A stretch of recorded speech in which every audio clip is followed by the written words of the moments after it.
Hi there, everyone. I will be joined today by my friend Pedro, or, or not. I'm here in Sedona, Arizona, and I was just thinking about some of the extraordinary things that happened actually in Ecuador while I was there on a Pachamama Alliance voyage into the Amazon rainforest. And there's a story that definitely needs to be told. It was very powerful around the science of letting everything come to you. And trust me, I learned it the hard way. I'd been asking for several things. One thing that I've been asking is to go beyond what I already know about how everything really is meant to come to us. Don't get me wrong, things, the miraculous happens every day in my life. I appreciate it, it's amazing. But I also know there's another level of flow because there's when you love what you do for a living, or even if you don't, even if you have a family and you're loving your kids, or even if you don't, it doesn't even matter. We can get very busy, can't we? We're in do mode. I have to do this, I have to do that. The only way I can see to do it is this way or that way. The only way I can see to communicate to people is this way or that way. Even doing Facebook Live is something new to me because I'm like, I love Facebook and I love connecting with people this way. It's just a new way.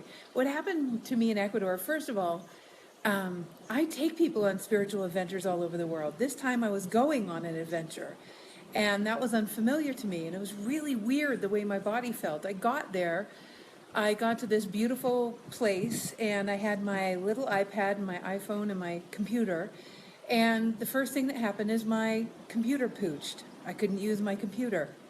So I thought, wow, I'm unplugging from the world here. I am being redirected to go out. So I went out and I had a good time in Quito, Ecuador. But what happened in the rainforest, because a couple of things happened before I got there. One was I couldn't use my computer. Already I'm being redirected to unplug from everything I would try to do, trying to, push, trying to organize our, staff, trying to communicate with our clients, trying to, really serve, almost to the point of carrying, and I would go in and out of it. So have you ever done that? Am I alone in this? So I realized that I've been asking for a deeper level of understanding being given to on a quantum scale beyond what my mind could possibly, my linear left brain could possibly understand.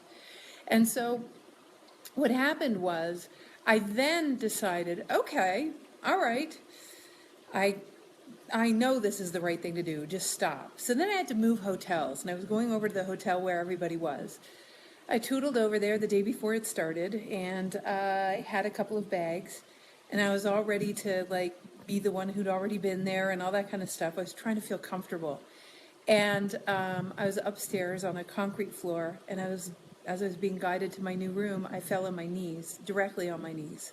And I'm 5'10", and I fell on my knees on a concrete floor. And I love to hike, and instantaneously, now I can't even walk because my legs hurt so badly. And I'm like, what is going on? I can't be on my computer. I can't hike up that beautiful volcano over there, which is normally what I would do. I actually took a tram up, but I didn't walk anywhere, which is unusual for me. I'm thinking, what is going on, and how am I going to make it through the rainforest? Well, here's what went on. To make a long story short, I got to the rainforest, and the first night I was already unfamiliar with myself. Nothing was making sense. Now, this was all because even though I perceived I didn't have time, I want you to listen very closely. And if you know people that are so busy in their lives that they never unplug, go and get them right now and have them listen to what I'm about to say, because this is so important. If you know people in your life, maybe it's you, that you never unplug, you never take time, you never do something that isn't associated with your family, your business, all your obligations and responsibilities, or you take very little time for that. If you're someone like that, I want to share with you It's because I decided to take 2 weeks off, which I don't think I've ever done in my career, especially not without my sweetie. I was all alone. Now, it could be a weekend off, it could be 3 days, it doesn't matter. Could be a half an hour. That would be a miracle for some people, to unplug for a half an hour and just absolutely, completely put the world outside of you and just be you and do something you love with no ulterior motive. No trying to get somewhere, no trying to be something for someone else. In fact, it should be a practice every day. But let me show you what happens when you do it on a big scale. So here's someone with a big life like me. I'm unplugging. I'm in Ecuador. They're not letting me do anything. When I say they, I mean whoever assists me here on another scale. And I love you back. Send me hearts. I love hearts. And all of a sudden, I'm flying to the rainforest, and my knees hurt so badly, I can't walk. I cannot plug into my iPad, my phone, my anything. And I'm sitting down to lunch with dinner with a bunch of strangers. And the first thing, or lunch with a bunch of strangers, and right after lunch, we're literally walking through the Amazon rainforest on a hunting trail to a tree that's just like home tree. And it's muddy because it rains every day there, and they have to get me assistance. Now, before I got there, the first thing that happened was the whole trip stopped because the organizers made sure that I got a massage on my legs so that my legs were good enough. They stopped for lunch, and they stopped an extra hour just so I could get a massage.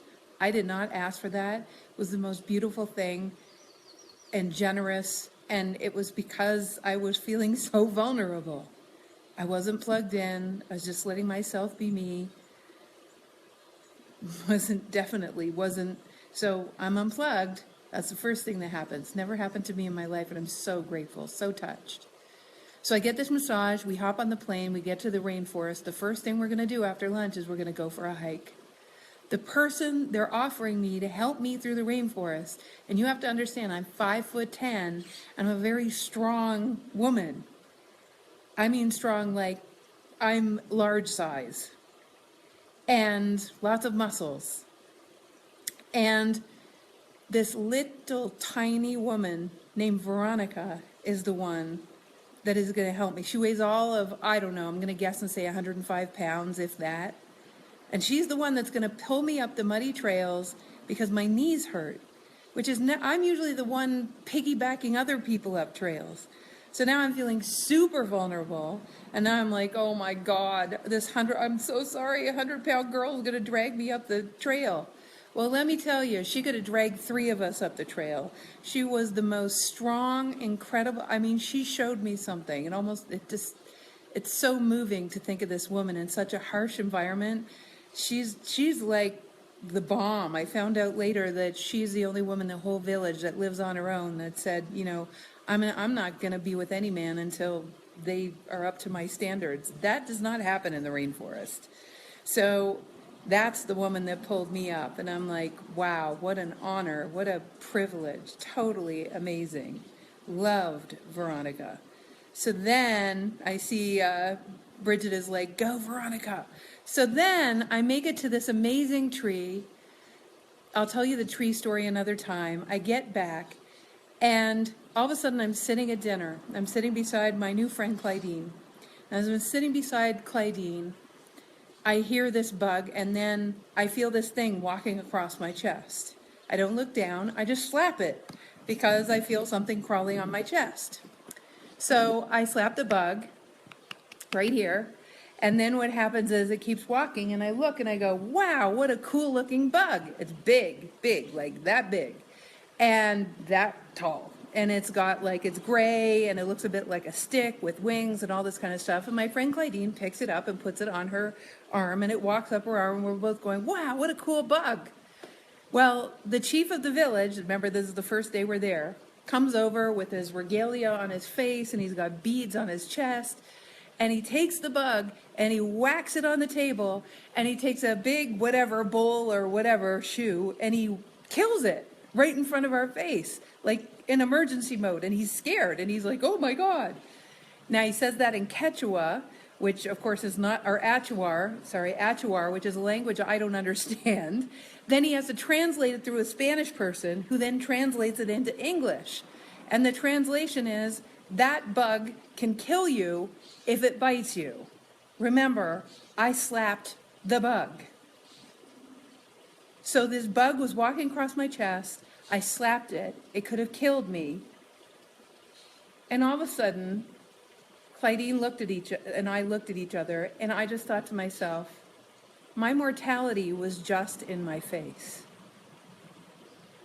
And if I was distracted, maybe something else would have happened. If I was pulled, maybe something else would have happened.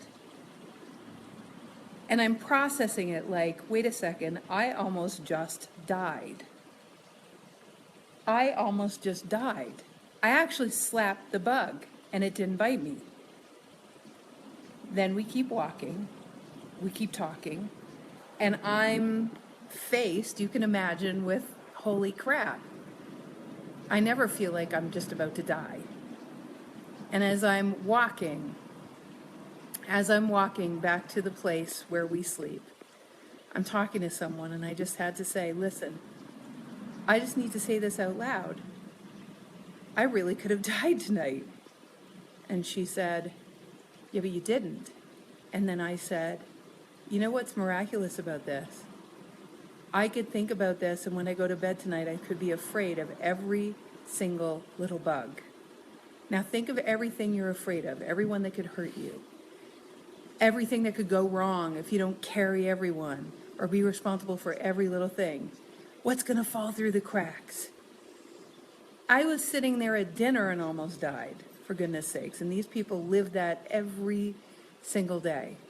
And as I lay down, I thought, am I going to be afraid the rest of the time I'm in the Amazon?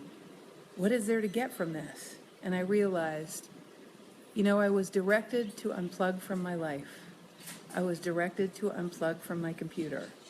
I was directed to unplug from what I usually do. I was directed to unplug from my iPhone and be in the Amazon. I was directed to go for 2 weeks. And the beauty of this is I'm faced with a bug that could have killed me but didn't. And I appreciated it. And it was beautiful. And it doesn't matter that the people that judge you are right in front of you, that your kids didn't get to soccer, that your business didn't fill that course you were trying to fill, that you didn't get all the clients you needed. It really doesn't matter. Because in that moment, that bug didn't kill me. In other words, the universe entirely has me. And the punchline to this story is actually that what I didn't tell you is that the chief actually said there is a solution if that bug bites you. And we all said, what? He said, you have to have sex with somebody within the first 5 minutes of being bitten. And I thought, well, that's a convenient solution for you. And I thought to myself, even then, there's a solution. I don't know if it's a wives' tale and they made it up. The point being that I spent the rest of the time being fully present to my trip. At any time, the people that live in the jungle could die. The time that I unplugged there actually had me see that everything works. I came home, the company was still running, everything was fine, and nobody died. Nothing died. And all was truly, truly well. And all of the assistance that I needed was right there. And it always is, and it always will be. And if I never slowed down in order to speed up, I never would have understood that. My question to you, and by the way, from then on, I take at least a half an hour in the morning, and I take at least a half an hour around noon, and I unplug from everything, give it all away, and actually go and be me in some trees or on a trail or something. so that I can be given the equivalent of a massage just out of love, or the equivalent of being helped up, not being able to walk and being assisted, or being saved from a bug that's going to bite me. Because if I'm not fully present in my life, then, there's no room to be given to. If I'm constantly trying to be the one that micromanages everything, where's the room for the universe to give? Slowing down does speed you up. That is one of the huge accesses to the miracle zone. Speaking of miracle zones, so thanks for coming today. We're at www.thewideawakening.com. Come and get our weekly channeled e-messages. I love doing them, but in the meantime, I want to show you where I am and what the view is from where I am. I'm going to go out in the sun here. Isn't that gorgeous? Look at that. So we're over here by Bell Rock. Thanks everyone for coming and playing. I see who's here, John and Carrie and Bridget, and I just want you to know there is definite magic in the slowing down, like no joke. So if it's time for you to stop being a doing machine, then maybe this message was just for you. Slow down. You won't be able to be given to until you do. There's no emergency, there's no fire, and you're not alone. All right, my dears. I love y'all. Can't wait to, and I'm going to see some of you in person soon, and look forward to connecting further. Hi, John. Hi, John. Hi, Laura. Love you. Love you right back, Laura. And say goodbye to my new friend, Jose. This is my new friend, Jose of Sedona. Okay, hugs, everyone. Bye for now.